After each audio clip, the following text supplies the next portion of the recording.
Arman Tsarukyan has fired back at Ilia Topuria following comments made by the featherweight champion during a recent Spanish interview. Topuria dismissed Tsarukyan as unworthy of a title opportunity, claimed he was not afraid of him, and labeled him a disappointment after Tsarukyan withdrew from a previous title fight. The remarks immediately sparked backlash, with Tsarukyan responding publicly on social media. Tsarukyan criticized Topuria for speaking about taking time away from competition to resolve personal family matters while still appearing constantly in interviews. He suggested that Topuria's actions did not align with his words and mocked the situation, escalating the rivalry between the two fighters. While the exchange was fueled by trash talk, the ongoing dispute may have serious implications for the division. If Topuria does not resolve his situation by spring, there is speculation that the UFC could force him to vacate the belt.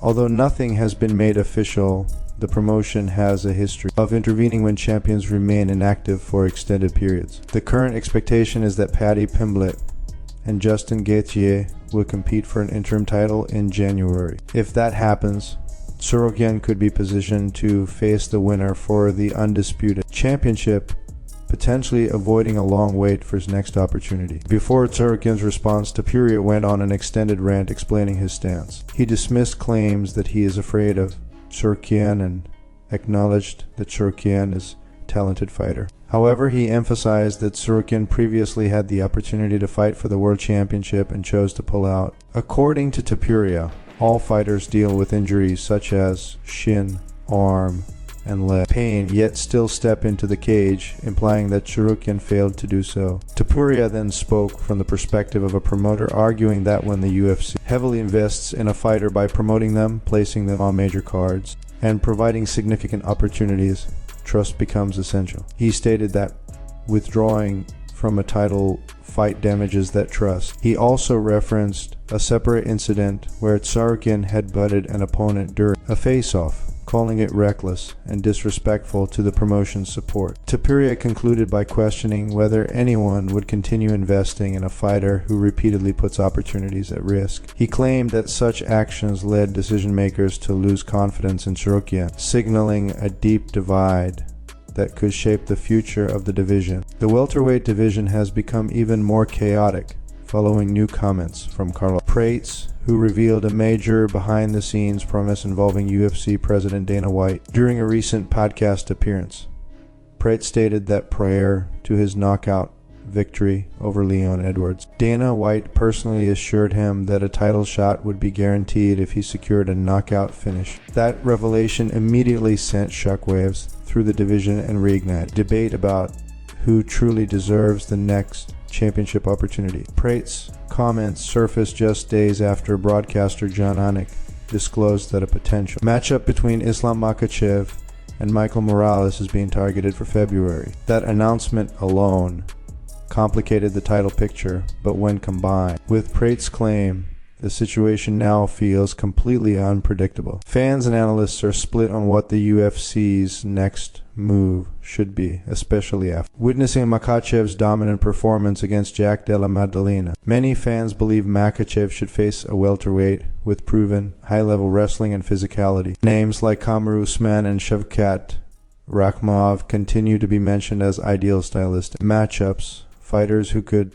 realistically challenge Makhachev in grappling exchanges. At the same time, there is strong support for Michael Morales receiving the opportunity. Morales remains undefeated, possesses dangerous knockout power, and represents a fresh challenge for the division. Where Carlos Prates struggles most is public perception. Despite his knockout of Edwards, fans have not forgotten his earlier loss to Ian Gary, where he was clearly outgrappled. That performance has led many to question whether Prates is truly ready to face someone as complete and dominant as Makhachev. But a large portion of the fan base, the idea of Prates jumping straight into a title fight still feels risky. During the podcast, Prates confirmed that becoming champion has always been his goal and acknowledged that his name is now firmly in the title conversation. He explained that the discussion with Dana White happened during fight week, when he casually asked if a first-round knockout over Edwards would earn him a title shot. According to Prates, White agreed without hesitation. Prates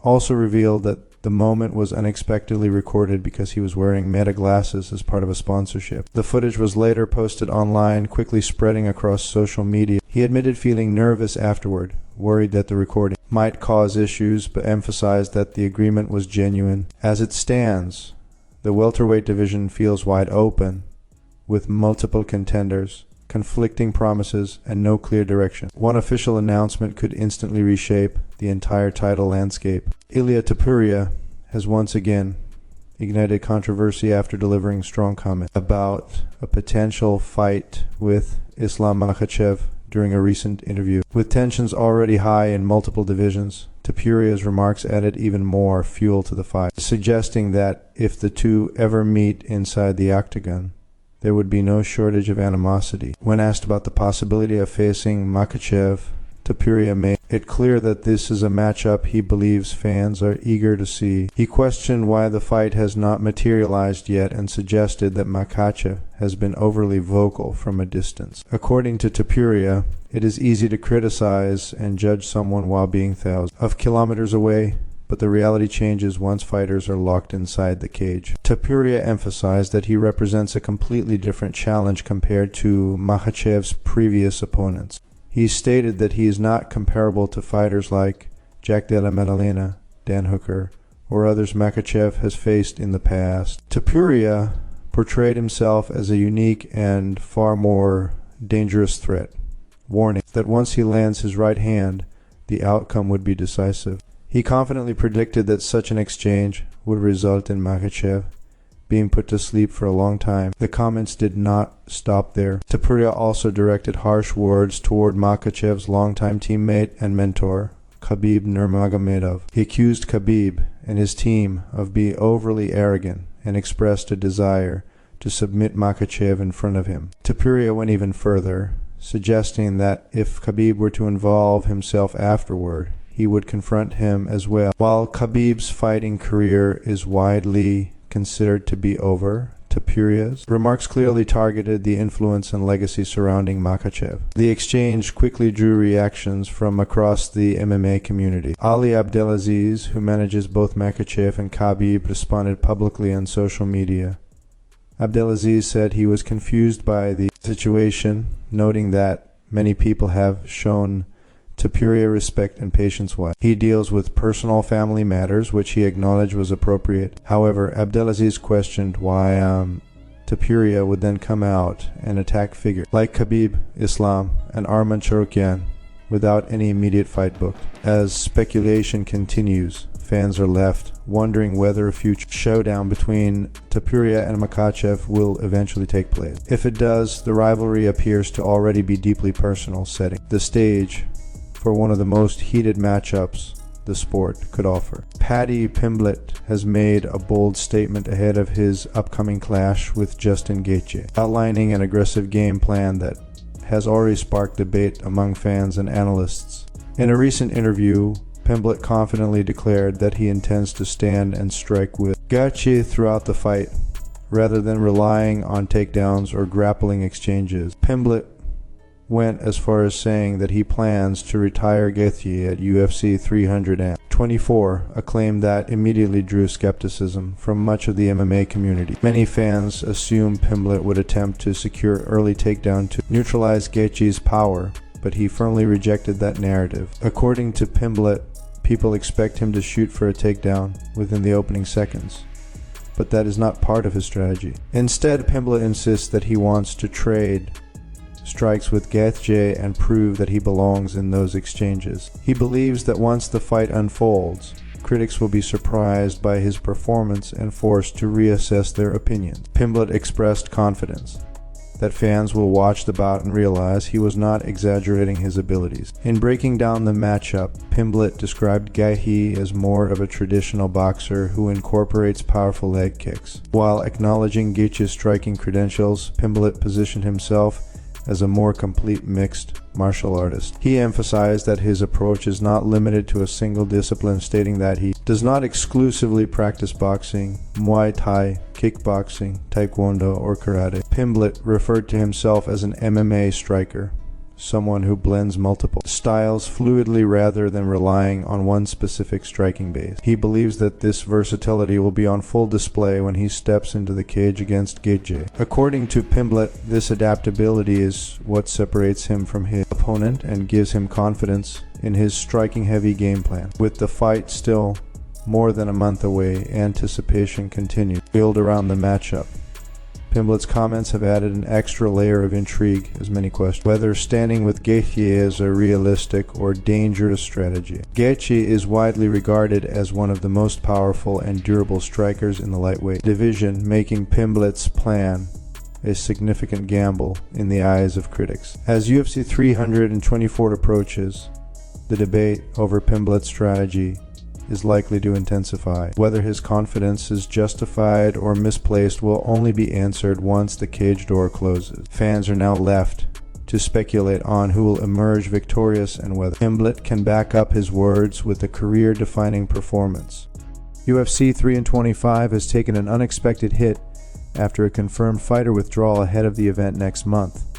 Lightweight contender Ronghu has officially announced that he will no longer compete against Quillan Salkill at UFC 325, citing a knee injury sustained during training.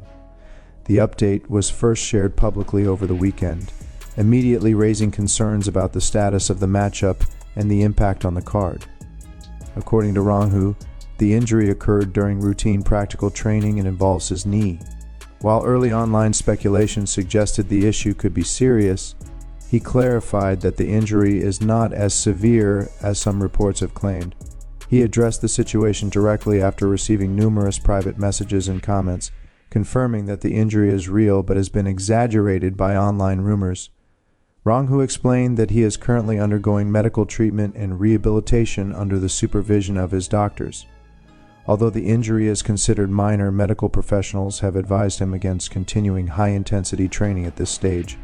With only weeks remaining before the event, his team determined that pushing forward would carry unnecessary risk and could potentially worsen the condition. Both his doctor and coaching staff strongly recommended that he withdraw from the fight rather than compete while injured. Ronghu emphasized that the decision was not taken lightly, as it disrupts his competitive plans and momentum. He admitted that the situation has been frustrating, especially after dedicating months of preparation toward the bout. Despite the setback, Ronghu expressed optimism that the injury will heal with proper rest and recovery. He stated that a few weeks away from intense training should be enough to resolve the issue without long-term consequences. His focus now is on rehabilitation and returning to full health rather than rushing back prematurely. In his statement, Ronghu acknowledged that injuries are an unavoidable part of combat sports and something fighters cannot fully control. While disappointed to miss UFC 325, he made it clear that protecting his long-term career and physical well-being must come first. He also thanked fans for their concern and support during the situation. At this time, there has been no official announcement regarding a replacement opponent for Quillan Salkill or whether the UFC plans to rebook the matchup at a later date. With the event approaching, the promotion may move quickly to fill the vacancy or adjust the card accordingly. The withdrawal serves as another reminder of how quickly fight cards can change and how injuries continue to shape the landscape of mixed martial arts at the highest level. Speculation surrounding a potential rematch between Alex Pereira and Magomed Ankalaev appear to be cooling off, as recent comments suggest the fight may not be happening next. In recent weeks, Pereira has generated significant attention by openly discussing a possible move to heavyweight, fueled largely by his interest in a matchup with UFC heavyweight champion Jon Jones. Those ambitions now seem to be influencing the direction of the light heavyweight title picture. Pereira reclaimed the UFC light heavyweight championship in October, avenging his earlier loss to Ankalaev with a decisive and rapid victory, with both fighters holding one win over the other. Fans naturally began calling for a trilogy bout to settle the rivalry. However, remarks from Ankalaev's manager, Rizvan Magomedov, indicate that a third fight is not currently expected. According to Magomedov, Pereira does not appear eager to pursue an immediate rematch, and Ankalaev's team is preparing to move forward with another high-level opponent instead. He stated that while the rivalry remains unresolved, they understand the current situation and are focused on staying active. The plan is for Ankalaev to take one more significant fight before positioning himself for another title opportunity. Magomedov specifically mentioned Jiří Procházka as a potential opponent, describing such a matchup as an ideal stepping stone toward a future title shot. He emphasized that Ankalaev needs to remain competitive against elite contenders to strengthen his case for another championship bout. While they will continue pushing for a third fight with Pereira, the focus is on building momentum in the meantime. Given Pereira's public interest in facing Jon Jones, these comments come as little surprise. There is also speculation that the UFC could look to book Pereira against another top light heavyweight contender. Carlos Ulberg has emerged as a strong candidate, having won 9 consecutive fights and delivered a brutal knockout of Dominic Reyes in his most recent appearance. A matchup between Pereira and Ulberg could make sense if the promotion decides to keep the champion at 205 pounds. Another possibility involves Jiří Procházka competing in a high-stakes bout if the UFC determines an interim title fight is necessary. The division remains fluid, with multiple contenders and potential matchups under consideration. Adding a lighter moment to the discussion, heavyweight contender Walter Walker recently shared his thoughts on facing several top heavyweights, including Pereira. In a humorous exchange, Walker admitted that Pereira would likely knock him out quickly, reinforcing Pereira's reputation as one of the most dangerous strikers in the sport. As it stands, the light heavyweight division remains in transition, with Pereira's future weight class and Ankalaev's next opponent playing key roles in what comes next.